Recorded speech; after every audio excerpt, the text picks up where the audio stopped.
Warm welcome. You're watching 7 at 7, the only news bulletin where we curate the day's top 7 stories for our viewers. Right before I hit the headlines, as usual, I want to quickly take you through where India stands with its fight against COVID-19. Just want to give you the numbers out there. Overall, we stand at 67,57,131 positive cases. We've seen 57,44,693 recoveries and 1,04,555 deaths. Let's break this number down state-wise. Maharashtra continues to dominate with the highest import of positive cases. We talk of 14,65,911 positive cases. Recoveries in Maharashtra till now have been 11,79,726. In terms of death, 38 deaths, 38,717 deaths. Andhra is at the third spot. These are the numbers of Andhra Pradesh with total import of 7,29,307, 6,72,479 recoveries, 6,052 deaths. Karnataka has overtaken Tamil Nadu a week ago and now stands at total positive caseload of 6,57,705 and 5,33,074 recoveries, recording 9,461 deaths. This was the data recorded till just about 20 minutes ago of COVID positive cases across the country. Let's now quickly take you through with what's new. 28 days in jail. Rhea Chakrabarti finally walked out of jail today. Bittersweet where the family was concerned because Rhea was given bail, but her brother Shawik did not. Shawik still is in jail. After a heavy media stakeout, Rhea Chakrabarti was released at 5:30 p.m. Rhea had to submit a personal bond of 1 lakh rupees and her passport, remember, was also taken away. The Bombay High Court noted that no drug was recovered from Rhea Chakrabarti and that there was no evidence of her being involved in drug trafficking.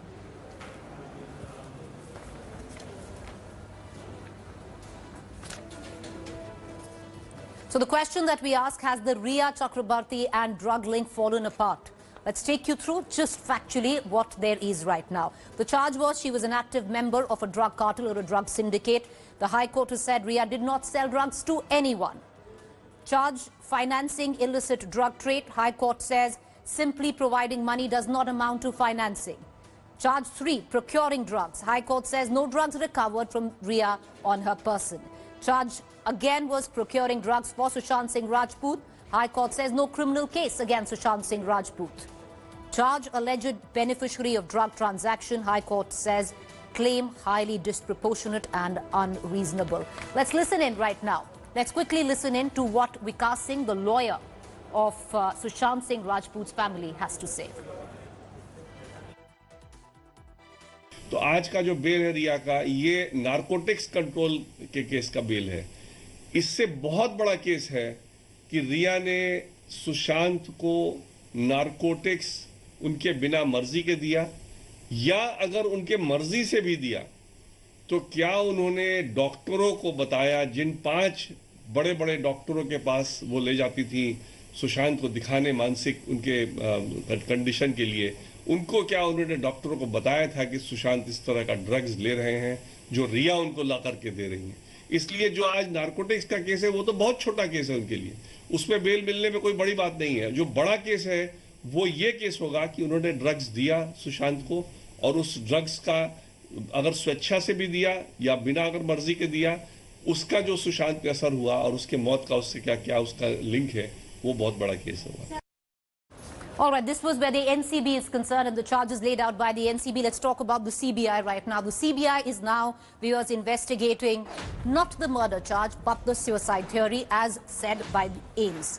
India today has obtained exclusive inside track of the SSR probe. The CBI is now concentrating the cause and reason behind his suicide. The spotlight is if the CBI can prove the abetment charge of suicide on Rhea Chakrabarti. The investigation into all aspects is being looked into meticulously.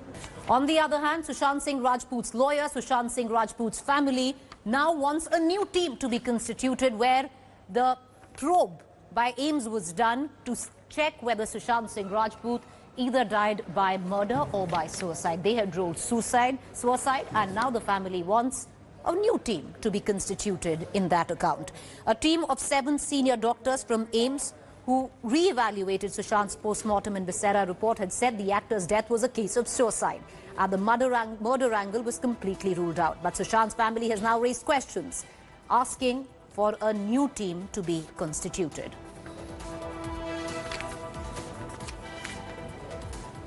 action should be taken against the AIIMS team. Both the CBI should look into their conduct, who all they have been meeting in this while when they have been preparing this report, how they have been coming on the TV channels.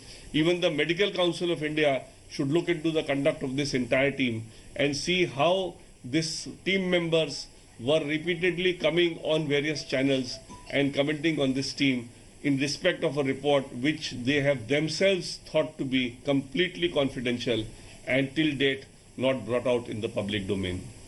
देखिए ऐसा है ना कि Maharashtra police को तो बोलना उनकी मजबूरी है, क्योंकि महाराष्ट्र पुलिस को मुंबई पुलिस के सारे कार्रवाई को जस्टिफाई करना है, इसलिए महाराष्ट्र पुलिस तो ये बोलेंगे, महाराष्ट्र सरकार ये बोलेगी। इसलिए हम तो परिवार वाले जो जिनका एक जवान बेटा खोया है, जवान भाई खोया है जिसने, वो तो इतने आसानी से नहीं मानने वाला है।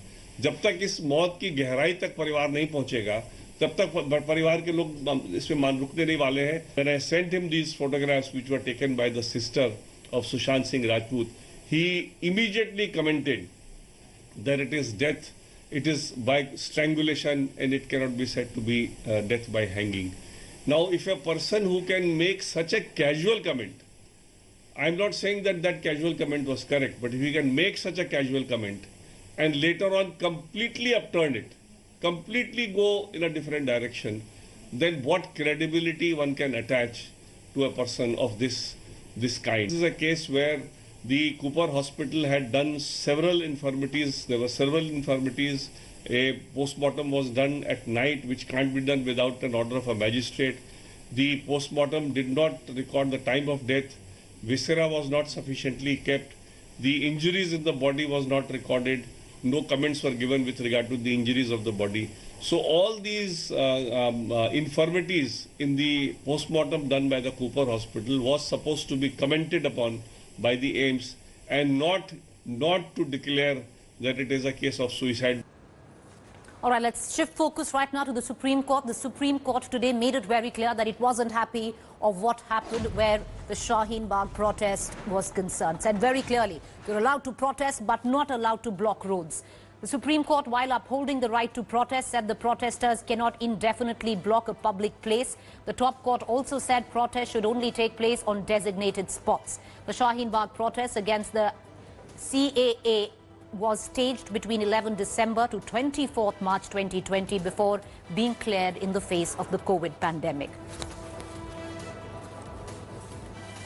हम सुप्रीम कोर्ट के निर्णय का स्वागत करते हैं और मुझे लगता है वो सभी लोग जो सड़कें बंद कर रहे थे, गलियां बंद कर रहे थे, दंगे करने की कोशिश कर रहे थे, लोगों को दफ्तर जाने से, बच्चों को स्कूल जाने से रोक रहे थे, उनको भी समझ में आ गया होगा इस देश का कानून, इस देश का संविधान, बाबा साहब अंबेडकर का संविधान इसकी इजाजत नहीं देता है। दोबारा ये गलती कोई ना करे, यही सबके लिए ठीक है। सुप्रीम कोर्ट के फैसले का हम स्वागत करते हैं। भारत एक लोकतांत्रिक देश है और गांधी जी ने सविनय अवज्ञा आंदोलन चलाकर असहमति व्यक्त करने का अधिकार भारत की जनता को दिया है, लेकिन सार्वजनिक स्थानों को पॉलिटिकल एक्टिविटीज़ के लिए या विरोध के लिए इस्तेमाल करते समय सावधानी की आवश्यकता है। इसमें इसका दुरुपयोग ना हो और सार्वजनिक स्थानों के उपयोग से पहले संबंधित अधिकारियों से इस पर अनुमति भी ली जाए। Shifting focus to news from the south, it does seem after a bit of tug and push, it is EPS that has prevailed over OPS in the fight to be the chief ministerial face for the AIDMK in the upcoming elections. Take a look how it all panned out.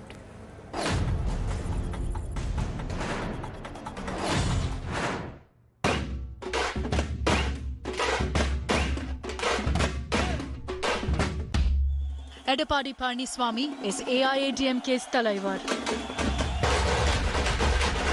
As he's won the power tussle in the party, sidelining Deputy Chief Minister O. Pannirselvam to be named as the CM face for the AIADMK. Don't be fooled by the show of unity. There was an all-out fight for power leading up to this moment. And ironically, it was a somber OPS who made the big announcement. முதலமைச்சர் வெற்றி வேட்பாளராக கழக இணை ஒருங்கிணைப்பாளர் மாண்புமிகு முதலமைச்சர் திரு அன்பிற்கினிய அருமையான எடப்பாடி கே பழனிசாமி அவர்களை முன்னிறுத்துவது முன்னிறுத்துவது என்று ஒருமனதாக தீர்மானம் நிறைவேறியதை நான் மகிழ்ச்சியோடு அறிவிக்கிறேன். So what did OPS get? A steering committee which has equal representation from both camps. But the Deputy Chief Minister has claimed all is well. Are you happy about it? Yes, full of happy. Are you happy? Yes, happy. It was clear that the decision would be in favor of EPS, especially from the mood on the ground. There's a lot of crowd. All the party cadres who had been eagerly waiting for this announcement have come here. There has been a lot of celebrations going on. And we all, people of Tamil Nadu and our party men were overwhelmingly supporting EPS. Edapadiyar, okay. It seems like, most people are really elated and happy. The celebrations can be seen all over this place. There have been banners which have been put up of EPS. Edapadi Palaniswamy and Paneerselvam also visited the Amma Memorial to seek Jayalalitha's blessings for the election fight. Now that the leadership issue is sorted in AIADMK, the big question is, will the party go united for the polls, or is there more drama that will be unfolding in the months to come? Will the party be again divided during the distribution? That's the big question that the party will have to answer in the coming few months. Nagarjun Dwarkanath for India Today. All right, let's get you a quick update on President Donald Trump. After Facebook deleted a post in which Trump had claimed COVID-19 was less lethal than the flu, Twitter put a warning out about the tweet spreading misleading and potentially harmful information. Trump later responded by tweeting, "Repeal Section 230. This is a reference to a U.S. law that says social network not responsible for the content posted by their users. If the law is repealed, social media companies can be sued over user-generated content."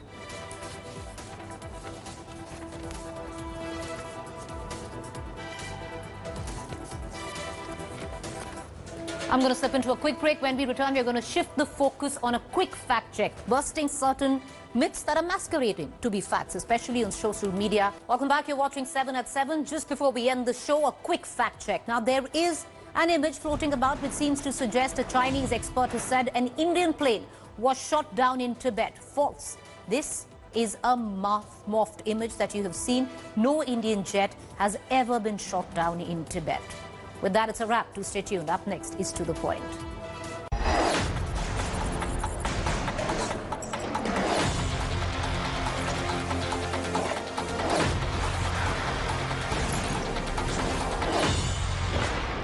Hi everyone, Preeti Chaudhary here. Hope you like this video. For latest news and analysis, like and subscribe to the India Today YouTube channel. And don't forget to press the bell icon to stay updated. Thank you for watching.